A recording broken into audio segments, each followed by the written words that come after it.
Welcome to Frances Quilts, the site dedicated to the wonderful art of quilting, with a few other fun things thrown in as well. If you like what you see here, be sure to subscribe. Hey guys, welcome back to Frances Quilts.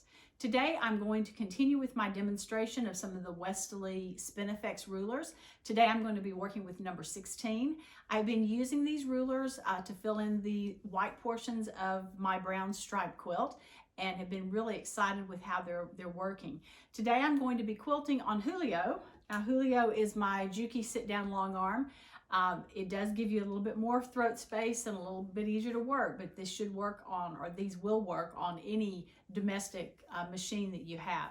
So I hope you enjoy, I hope it helps you, and let's get started. Here we are at the machine.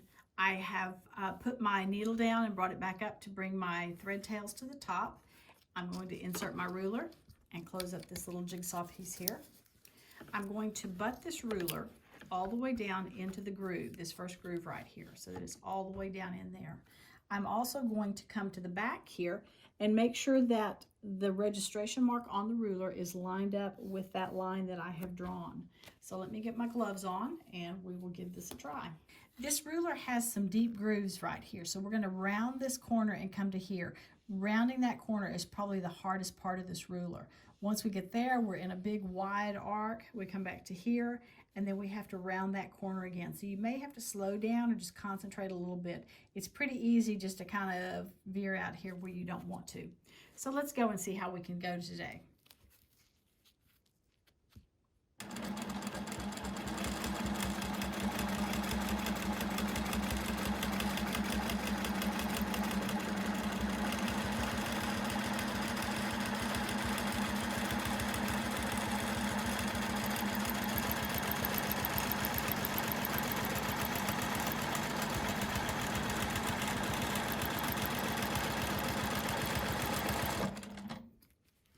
Well, that seemed to work all right.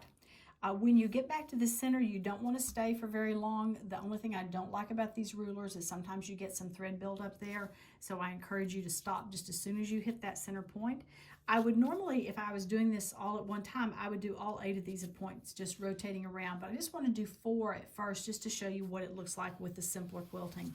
So I'm going to rotate 90 degrees, butt that up into that little groove. Line up this mark right here with the registration mark that I've drawn, and let's start quilting again.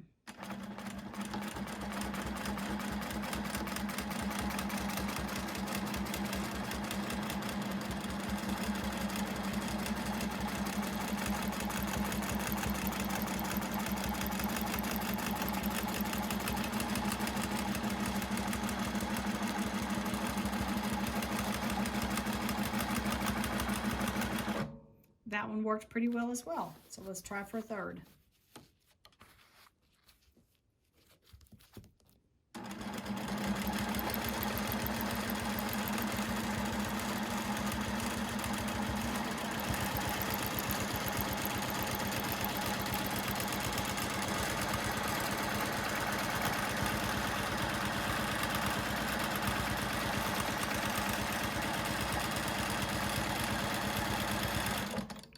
To that center, and let's roll it for one more time.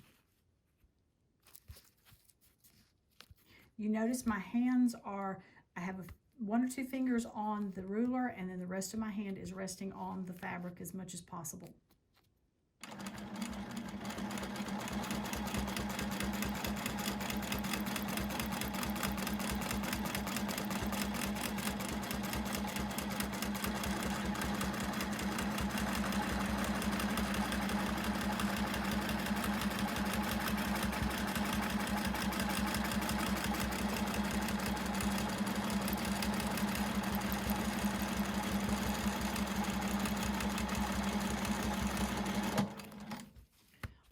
Let's take this out and see what it looks like. So you see, when you just have 4 petals drawn or quilted on this, you get a very simple design. Let's go back in now and add these 4 diagonal lines and see what it looks like there.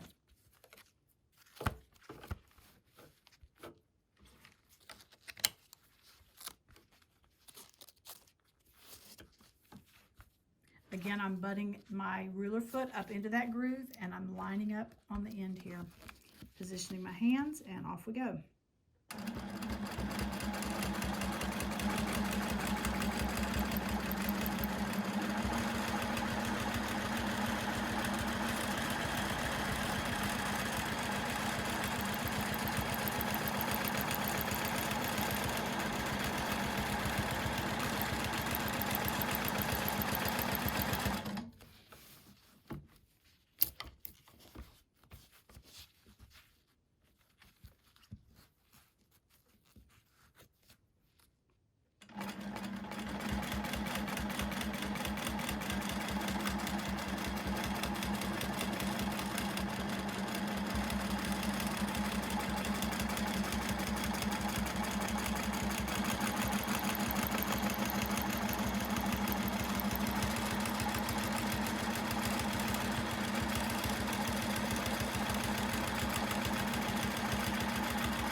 Notice as well that I'm trying to keep this fabric piece in the same orientation so that I'm moving the ruler and I'm not moving the fabric every time I want to do one.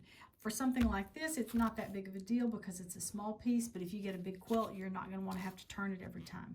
So let's do this last one.